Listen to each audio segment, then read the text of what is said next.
¿Qué tal, mis queridos hermanos, mis queridas hermanas? Qué gozo para mí saludarles en la oportunidad de continuar con esta experiencia maravillosa, como lo es el estudio de la palabra de Dios a través de este programa singular, Reavivados por su palabra. Estamos llegando hoy al capítulo número 12 de Segunda a Corintios y el apóstol Pablo va a continuar el tema que ha iniciado en el capítulo número 10, que es la defensa de su ministerio. El apóstol Pablo, vamos a usar la expresión a regañadientes, ha aceptado tener que defender su apostolado, puesto que aquellos judaizantes, aquellos que habían llegado a Corinto para estorbar su obra, le estaban haciendo la guerra y le estaban haciendo quedar mal. Así que en el capítulo 10 el apóstol Pablo hace un giro completo a su discurso. Hasta este momento se ha dirigido eh, a los fieles y solamente hace una referencia indirecta a los judaizantes. Pero a partir del capítulo 10, entonces el apóstol empieza a defender su ministerio y a desmontar cada una de las acusaciones que estos han hecho acerca de él. En el capítulo número 12, el apóstol Pablo entonces va a continuar con esta tarea de probar su apostolado. Le cuesta, no es fácil para él hacerlo, no le gusta, no quiere hacerlo. Él dice que su defensa está en la ganancia de las almas. Sin embargo, por todos los rumores que habían surgido en torno a él, se hace necesario que él lo haga. Pero comienza este capítulo diciendo, ciertamente no me conviene gloriarme. La Biblia Jerusalén lo traduce, no trae ninguna utilidad. Es decir, el apóstol Pablo sabe que es una pérdida de tiempo hacerlo, que pudiera estar invirtiéndolo en cosas mejores. Pero lamentablemente los judaizantes le han empujado a eso. A Hasta el capítulo 11, del 10 al 11, el apóstol ha probado su llamado, presentando las vicisitudes de su vida, todo lo que ha arriesgado a causa del ministerio, cómo los sufrimientos de Cristo le han acompañado. Pero ahora en el capítulo número 12, él se va a referir a lo que es quizás la mayor evidencia de su ministerio, la mayor evidencia de su apostolado, la mayor evidencia de que ha sido llamado por Dios, y es la comunión directa y personal que él ha tenido con el Señor Jesús, con Jesús resucitado, esa experiencia maravillosa que ha vivido al tener visiones directamente de parte de Dios. Por eso el apóstol se presenta en las cartas como apóstol de Jesucristo, no de hombres, sino de Dios, dice el apóstol, porque ha sido Dios el que le ha confirmado, ha sido el mismo Jesucristo el que lo ha confirmado a través de visiones extraordinarias. Y entonces él comienza a hablar en tercera persona y utiliza una estrategia parecida a la que utiliza el apóstol Juan en su carta, que no se identifica, no dice que es él, aunque se refiere a él, lo hace en tercera persona. Pero aquí vamos a comprobar que se trata del mismo apóstol Pablo. Dice, conozco a un hombre en Cristo que hace 14 años. Saben que cuando él escribió la segunda carta a los Corintios, hacían 20 años que había sido llamado por Cristo camino a Damasco. Y ahora el apóstol Pablo va a relatar una experiencia que vivió 6 años después, hace 14 años antes de escribir la carta, donde dice la palabra de Dios que fue arrebatado, es decir, que fue trasladado al tercer cielo. Ustedes saben que Entendemos que el primer cielo es la atmósfera, el segundo cielo donde están todos los astros y el tercer cielo es la morada de Dios. Así que el apóstol Pablo fue llevado a la misma presencia de Cristo. Él dice, conozco un hombre y conozco a tal hombre que él no sabe si fue en cuerpo o en espíritu que fue trasladado allá. Cuando los profetas y apóstoles entraban en visión, pues había una desconexión completa con todo lo real, con lo terrenal, con lo palpable, eran trasladados a la presencia de Dios.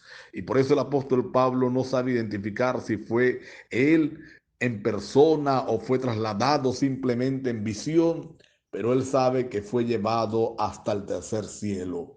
Y allí oyó, dice la escritura, palabras inefables que no les es dado al hombre expresar. Hay varias conclusiones que podemos sacar de esto. En primer lugar, lo que el apóstol Pablo vio en el cielo es tan maravilloso, es tan extraordinario que se hace indescriptible al lenguaje humano. No se puede describir lo que el apóstol Pablo vio, pero también pudo haber sido que Dios ordenó al apóstol no escribir, no decir nada de aquello que él había visto allá en aquel lugar. Sin embargo, recordemos la experiencia misma de Pablo cuando dice que cosas que ojo no vio ni oído yo son las que Dios ha preparado para los que le aman. El mismo apóstol Juan cuando describe en Apocalipsis la belleza de la tierra nueva, lo hace con expresiones que no son necesariamente las más exactas. Él busca palabras que intenten mostrar la verdad de la belleza eterna, pero es una cosa tan hermosa, es tan hermoso lo que el apóstol está viendo que no puede describirlo correctamente. No hay palabras para describir la belleza del cielo. Bendito sea el Señor. Esas son las cosas que el Señor está preparando para ti y para mí. Si queremos disfrutarla, hoy tenemos que hacer decisiones de salvación. El apóstol Pablo fue trasladado a ese lugar, pero por poco tiempo, solamente para mostrarle algunas visiones. Pero nosotros, cuando el Cristo venga, seremos trasladados allá para vivir con Él por toda la eternidad. Creo que vale la pena prepararnos para estar en ese lugar. El apóstol Pablo dice que si de algo tiene alguien que gloriarse, es de eso. Imagínense, ninguno de aquellos que le estaban acusando, ninguno de aquellos que le estaban molestando en su predicación en Corinto, habían tenido la experiencia de ser llevados por el mismo Cristo a su presencia ante el trono celestial.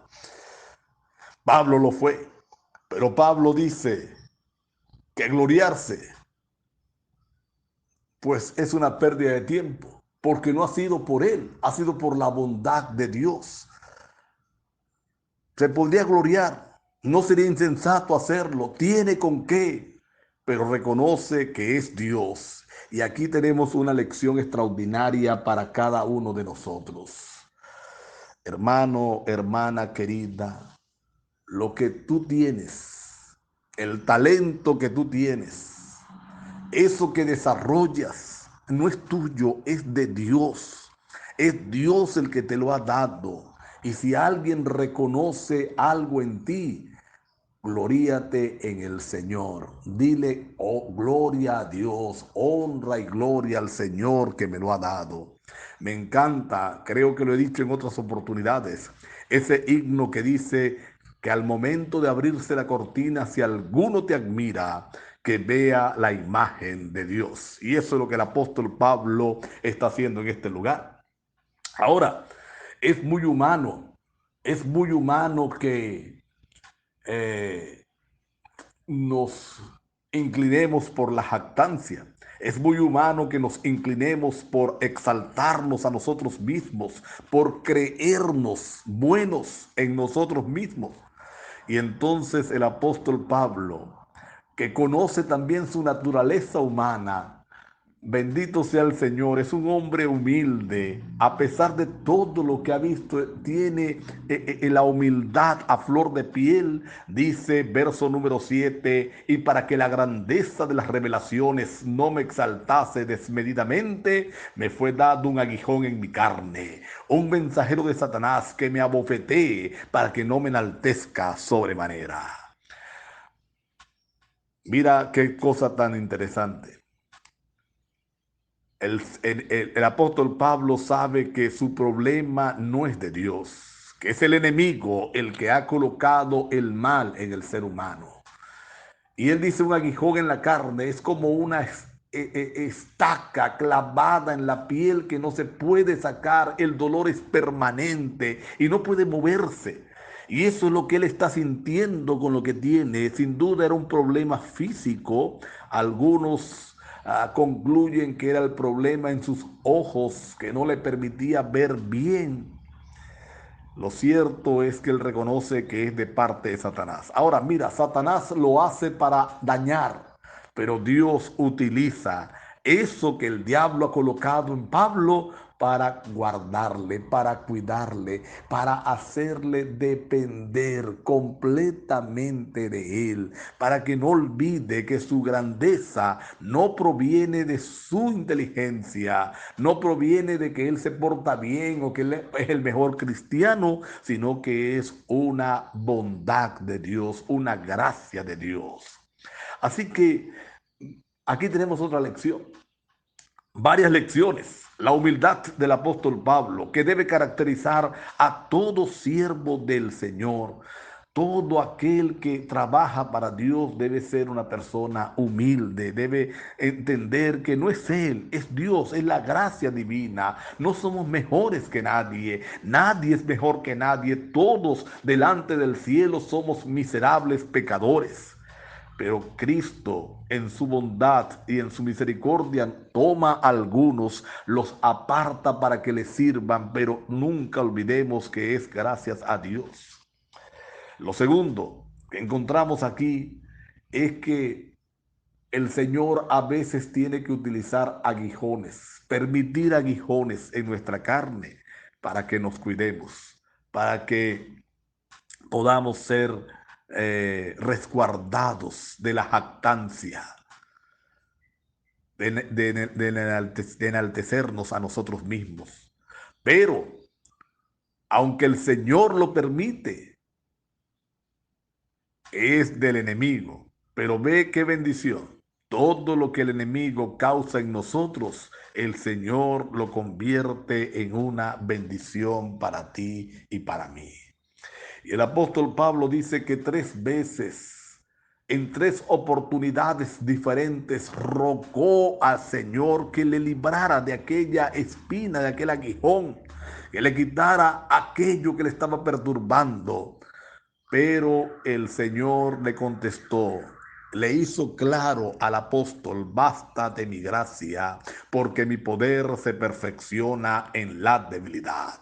Alabado sea el Señor. Y entonces el apóstol Pablo dice: entonces me glorío en mi debilidad, para que repose en mí el poder de Cristo. Es decir, no vivo yo, mas Cristo vive en mí. No soy yo el que hago lo que hago. No es mi poder, no es mi inteligencia. Es el poder de Cristo Jesús actuando en mí mismo. Todo lo que tú haces, todo lo que tienes, recuérdalo, que haces bien, no es tuyo, es de Dios. Y qué bueno es que reconozcamos que el poder del Señor se perfecciona entonces en la debilidad. El apóstol Pablo recuerda, se goza en las debilidades, en afrentas, en necesidades, en persecuciones, en angustia, porque cuando soy débil, dice el apóstol, entonces soy fuerte. Alabado sea el Señor. La fortaleza de Pablo era Cristo Jesús. Él reconoce que se ha hecho un necio en gloriarse, pero lo han obligado las circunstancias. lo han obligado a decir cosas que él no hubiera dicho en sana paz, pero defiende su apostolado. Y por último, él va a mostrar que no ha sido nunca una carga para la iglesia, como quizás otros apóstoles u otros predicadores que se dicen verdaderos han sido. Yo me imagino que muchos de ellos llegaron exigiéndole a la iglesia, exigiéndole que los mantuviera, exigiéndole comida, exigiéndole el pago, exigiéndole bondades. Pablo recuerda que él ha estado entre ellos y se ha sostenido a sí mismo porque no desea que nada perturbe el desarrollo de su ministerio. Aquí hay varias cosas interesantes, varias cosas importantes. Esto no tiene nada que ver con la devolución de los diezmos. Eso es un principio cristiano, es un principio bíblico. Está en la Biblia claro. Pero el apóstol Pablo está condenando es aquellos que aprovechándose de su cargo exigen para ellos bondades, exigen para ellos deferencia, exigen para ellos trato preferencial. Eso es un error, dice el apóstol Pablo. Es pecado, dice el apóstol Pablo. Ah, Pablo reprende duramente a los judaizantes en este capítulo y entonces les dice que cuando vaya a ellos, entonces va a actuar de la misma forma con aquellos que han perturbado la paz en la iglesia. Dios nos ayude para no ser instrumentos de perturbación jamás, instrumentos del diablo jamás. Vamos a inclinar el rostro para orar. Querido Padre, muchas gracias por el capítulo número 12 de Segunda a Corintios. Por tu gracia maravillosa, ayúdanos, Señor, para ser tuyos, vivir para ti, para reconocerte siempre en nuestras vidas. En el nombre de Jesús, amén. Dios me les bendiga, mis queridos hermanos, mis queridas hermanas.